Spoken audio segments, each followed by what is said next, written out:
இந்த செய்தியை வழங்குபவர்கள் Ravi colours. Kurti, tops, cotton pant, leggings, shawl, kids wears மற்றும் நைட்டிகள், பெண்கள் மற்றும் ஆண்களின் உள்ளாடைகளுக்கு என்றே ஒரு பிரத்யேக showroom. Ravi colours, Raja theatre signal அருகில், நேரு வீதி, புதுச்சேரி.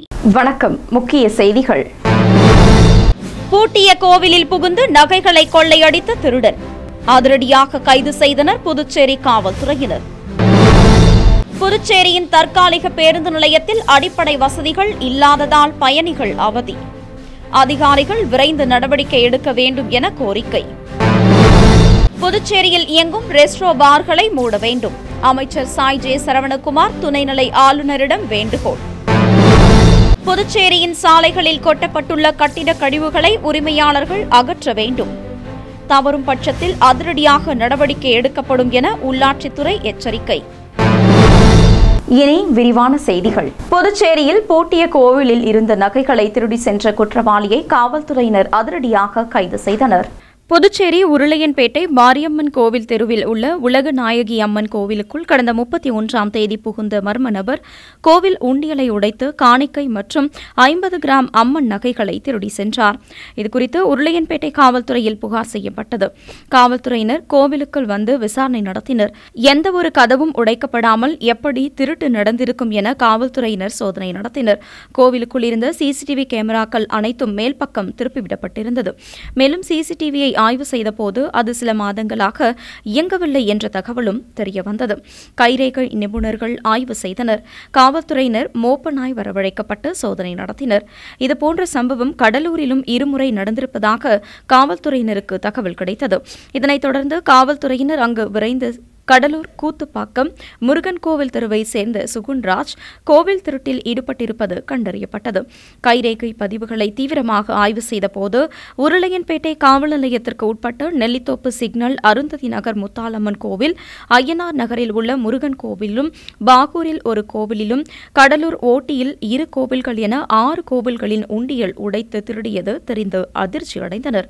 இதனைத் தொடர்ந்து ஆய்வாளர் கிட்லா சத்யநாராயணன் உத்தரவின் பேரில் சிறப்பு அதிரடிப்படை காவல்துறையினர் சுகுன்ராஜ் இருக்கும் இடத்தை தேடினர். சேலத்தில் மறைந்திருந்த திருடனை காவல்துறையினர் பிடித்து புதுச்சேரிக்கு கொண்டு வந்தனர். அப்போது திருடனிடமிருந்து 50 கிராம் தங்க நகைகள் மீட்கப்பட்டது. தொடர்ந்து கைது செய்யப்பட்ட திருடன் சுகுன்ராஜ் நீதிபதி முன் ஆஜர்படுத்தப்பட்டு காலாப்பட்டு மத்திய சிறைக்கு அனுப்பி வைக்கப்பட்டார். ஏற்கனவே இவர் மீது 3 வழிப்பறி வழக்குகள், 3 கோவில்களில் திருட்டு வழக்குகள் உள்ளது என்பது குறிப்பிடத்தக்கது. முன்னதாக சுகுன்ராஜ் கோவிலுக்குள் எப்படி நுழைந்து திருடினார் என்பதை காவல்துறையினரின் முன்னிலையில் நடித்து காண்பித்தார். புதுச்சேரியில் தற்காலிக பேருந்து நிலையமாக செயல்படும் AFT மைதானத்தில் அடிப்படை வசதிகள் முறையாக செய்து தரப்படவில்லை என்று பயணிகள் குற்றம் சாட்டியுள்ளனர். புதுச்சேரி மறைமலையடிகள் சாலையில் உள்ள பேருந்து நிலையம் ஸ்மார்ட் சிட்டி திட்டத்தின் கீழ் புதுப்பிக்கப்படுகிறது. இந்நிலையில் பாராளுமன்ற தேர்தல் குறுக்கீட்டால் பேருந்து நிலைய பணிகள் கிடப்பில் போடப்பட்டது. அதே நேரத்தில் பேருந்து நிலையத்தில் இட நெருக்கடியால் பயணிகள் அவதிக்குள்ளாகினர். இந்நிலையில் AFT மைதானம் தற்காலிக பேருந்து நிலையமாக செயல்பட தொடங்கியது. தற்காலிக பேருந்து நிலையத்தில் மையப்பகுதியில் பயணிகள் நிற்க நிழல் கூரை அமைக்கப்பட்டது. அது சிறியதாகவே உள்ளது. மேலும் அதில் பயணிகள் அமர்வதற்கு இருக்கை வசதிகள் ஏதும் செய்து தரப்படவில்லை என்று தெரிகிறது. இதனால் பேருந்து ஏற வந்த முதியவர்கள், சிறுவர்கள், பெண்கள் பெரும்பாலும் அவதியடைந்தனர். மேலும் மதிய வெயிலில் அடித்த வெயிலால் நிற்க இடமில்லாமல் பயணிகள் தவித்தனர். நிழல்கள் இருக்கும் இடத்தை தேடி வெயிலில் அலைந்தனர். மரத்தடியே பயணிகளுக்கு நிழற்குடையாக இருந்தது. மேலும் குடிநீர் உட்பட அடிப்படை வசதிகளும் முழுமையாக செய்து தரப்படவில்லை என்றும் அவர்கள் குற்றம் சாட்டினர். மேலும் அடிப்படை வசதிகளில் அதிகாரிகள் அதிக கவனம் செலுத்தியிருக்க வேண்டும் என்றும் பயணிகள் தெரிவித்துள்ளனர். ஒசுட்டேரி தொகுதி மற்றும் புதுச்சேரியின் பல்வேறு பகுதிகளில் திறக்கப்பட்டுள்ள ரெஸ்ட்ரோ பார்களை மூட வேண்டும் என அமைச்சர் சாய் ஜே சரவணகுமார் துணைநிலை ஆளுநரிடம் கோரிக்கை வைத்துள்ளார். புதுச்சேரியில் NR காங்கிரஸ் பாரதிய ஜனதா அரசு பொறுப்பேற்ற பின் கலால்துறை மூலம் ரெஸ்ட்ரோ பார்களை திறக்க அனுமதி அளிக்கப்பட்டது. நகர பகுதியில் குடியிருப்பு பகுதிகளுக்கு மத்தியில் திறக்கப்பட்ட ரெஸ்ட்ரோ பார்களுக்கு புதுச்சேரி மக்கள் எதிர்ப்பு தெரிவித்தனர். அதிகாலை வரை இயங்கும் ரெஸ்ட்ரோ பார்களால் கலாச்சார சீரழிவு ஏற்படுவதாக அரசியல் கட்சிகள் போராட்டம் நடத்தினர். நடந்து முடிந்த பாராளுமன்ற தேர்தலில் பாரதிய ஜனதா கட்சி வேட்பாளரின் தோல்விற்கு ரெஸ்ட்ரோ பார்களும் ஒரு முக்கிய காரணம் என்ற விமர்சனம் பரவலாக எழுந்தது. இந்நிலையில் கூட்டணி அமைச்சரவையில் இடம்பெற்றுள்ள பாரதிய ஜனதா கட்சி அமைச்சர் சாய் ஜே சரவணகுமார் ரெஸ்ட்ரோ பார்களுக்கு எதிர்ப்பு தெரிவித்துள்ளார். துணைநிலை ஆளுநர் ராதாகிருஷ்ணனை அமைச்சர் சாய் ஜே சரவணகுமார் சந்தித்து பேசியுள்ளார். அப்போது ஊசுடு தொகுதியில் கல்லூரி, கோவில் அருகில் திறக்கப்பட்டுள்ள ரெஸ்டோ பார்களை அகற்ற வேண்டும் என கோரிக்கை விடுத்துள்ளார். இது தொடர்பாக அவர் வெளியிட்டுள்ள வீடியோவில், தனது தொகுதியான ஊசுட்டு ஏரியில் தனக்கு தெரியாமல் தொண்டமானத்தம் கிரைஸ்ட் கல்லூரி எதிரிலும் துத்திப்பட்டு மாதா கோவிலுக்கும் மீனாட்சி அம்மன் கோவிலுக்கும் இடையில் திறக்கப்பட்டுள்ள ரெஸ்டோ பார்களை உடனடியாக அகற்ற மக்கள் கோரிக்கை விடுத்தனர். இந்த ரெஸ்டோ பார்களையும் கூடப்பாக்கம் கிராமத்தின் மத்தியில் அமைந்துள்ள பாரையும் அகற்ற துணைநிலை ஆளுநரை தான் சந்தித்து முறையிட்டதாகவும் தெரிவித்தார். அவற்றை உடனடியாக அவர் மாற்றித் தருவதாக உறுதியளித்துள்ளார் எனவும் தெரிவித்துள்ளார். கலால் துறையானது முதலமைச்சரின் வசம் உள்ள நிலையில் அமைச்சர் முதலமைச்சரிடம் முறையிடாமல் துணைநிலை ஆளுநரிடம் கோரிக்கை விடுத்துள்ளது பல கேள்விகளை எழுப்பியுள்ளது. இதனிடையே சபாநாயகர் ஏம்பலம் செல்வம், அமைச்சர் நமச்சிவாயம், சட்டமன்ற உறுப்பினர்கள் அங்காளன், அசோக் பாபு ஆகியோர் தனித்தனியாக துணைநிலை ஆளுநர் CP ராதாகிருஷ்ணனை அடுத்தடுத்து சந்தித்தனர். இது புதுச்சேரி அரசியலில் பரபரப்பை ஏற்படுத்தியுள்ளது.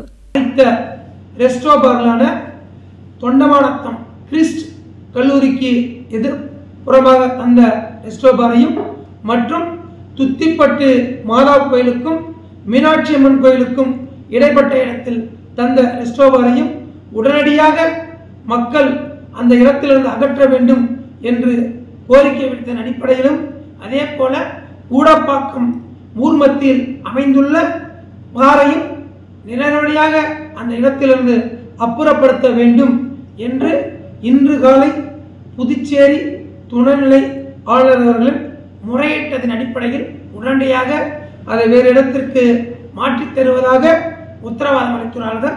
புதுச்சேரியில் போக்குவரத்திற்கு இடையூறாக சாலைகளில் கொட்டப்பட்டுள்ள கட்டிட கழிவுகளை அகற்றாவிட்டால் அபராதம் விதிக்கப்படும் என்று உள்ளாட்சித்துறை சார்பில் எச்சரிக்கப்பட்டுள்ளது. புதுச்சேரி உள்ளாட்சித்துறை இயக்குநர் சக்திவேல் வெளியிட்டுள்ள செய்திக்குறிப்பில், புதுச்சேரி உழவர்கரை நகராட்சிக்குட்பட்ட பல்வேறு பகுதிகளில் தனியார் கட்டிட பணிகள் நடைபெற்று வருகிறது. இந்த பணிகளில் உருவாகும் கட்டிட இடிபாடுகளை கட்டிட உரிமையாளர்கள் ஒழுங்கற்ற முறையில் பொது சாலைகளில் தேக்கி வைத்திருப்பது கண்டறியப்பட்டுள்ளது. இத்தகைய பொறுப்பற்ற செயலால் பாதசாரிகள், வாகன ஓட்டிகள் கடும் சிரமத்திற்கு உள்ளாவதுடன் சாலைகளின் பொலிவும் சீர்குலைக்கப்படுகிறது. எனவே கட்டிட கழிவுகளை போர்க்கால அடிப்படையில் அகற்றி நகரத்தின் பொலிவை பராமரிக்க வேண்டிய நடவடிக்கைகள் தொடர்பாக உள்ளாட்சித்துறை மற்றும் பொதுப்பணித்துறை அதிகாரிகளின் கலந்தாய்வு கூட்டம் நடைபெற்றது. கூட்டத்தில் கட்டிட உரிமையாளர்கள் உடனடியாக பொது சாலைகளில் தேக்கி வைக்கப்பட்டிருக்கும் கழிவுகளை அப்புறப்படுத்துமாறு கேட்டுக் கொள்ளப்பட்டது. தவறும் பட்சத்தில் சம்பந்தப்பட்ட நகராட்சியே அக்கழிவுகளை அப்புறப்படுத்தும் எனவும் அதற்குண்டான செலவின அபராதத்துடன் கட்டிட உரிமையாளர்களிடம் வசூலிக்கப்படும் எனவும் முடிவு செய்யப்பட்டது. இந்த அவசர பணிக்கான பிரத்யேகமான தேவையான வாகனங்கள் நகராட்சிகளால் பயன்படுத்த முடிவு செய்யப்பட்டது. உள்ளாட்சித்துறையும் பொதுப்பணித்துறையும் இணைந்து நகரப்பகுதிகளில் சாலைகளில் கொட்டப்பட்டுள்ள கழிவுகளை அப்புறப்படுத்தும் பணியில் இணைந்து ஈடுபட முடிவு செய்யப்பட்டுள்ளது என்று தெரிவித்துள்ளார். சாலைகளில் கொட்டப்பட்டுள்ள கட்டிட கழிவுகளை அவர்கள் அகற்றாவிட்டால் அவர்களுக்கு அபராதம் விதிக்கப்படும் என்றும் எச்சரிக்கை விடப்பட்டுள்ளது. புதுச்சேரி மாநிலம் கெனடி நகர் பகுதியில் அமைந்துள்ள ஸ்ரீ சுயம்பு வீரகாளி அங்காள பரமேஸ்வரி அம்மன் கோவிலில் நடைபெற்ற குடமுழுக்கு விழாவில் ஏராளமான பக்தர்கள் கலந்து கொண்டு சாமி தரிசனம் செய்தனர். புதுச்சேரி மாநிலம் கெனடி நகர் SP சத்திரம் தெருவில் அமைந்துள்ளது ஸ்ரீ சுயம்பு வீரமாகாளி அங்காள பரமேஸ்வரி அம்மன் ஆலயம். இந்த கோவிலில் அஷ்டபந்தன மகா கும்பாபிஷேக விழா விமர்சையாக நடைபெற்றது.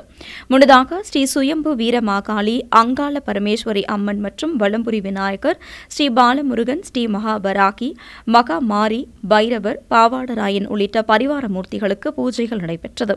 அதனைத் தொடர்ந்து மகா பூர்ணாகதி, வாஸ்து சாந்தி உள்ளிட்ட பூஜைகளோடு முதற்கால, 2ஆம் கால, 3 மற்றும் 4ஆம் கால பூஜைகளோடு மகா பூர்ணாகதி, யாத்ரா தானம், கடன் புறப்பாடும் நடைபெற்றது. தொடர்ந்து மங்கள வாத்தியங்கள் முழங்க நடைபெற்ற குடமுழுக்கு விழாவில் ஏராளமான பக்தர்கள் கலந்து கொண்டு சாமி தரிசனம் செய்தனர். விழாவிற்கான ஏற்பாடுகளை கோவில் அறங்காவலர் குழுவினர் உட்பட பொதுமக்கள் பலர் செய்திருந்தனர்.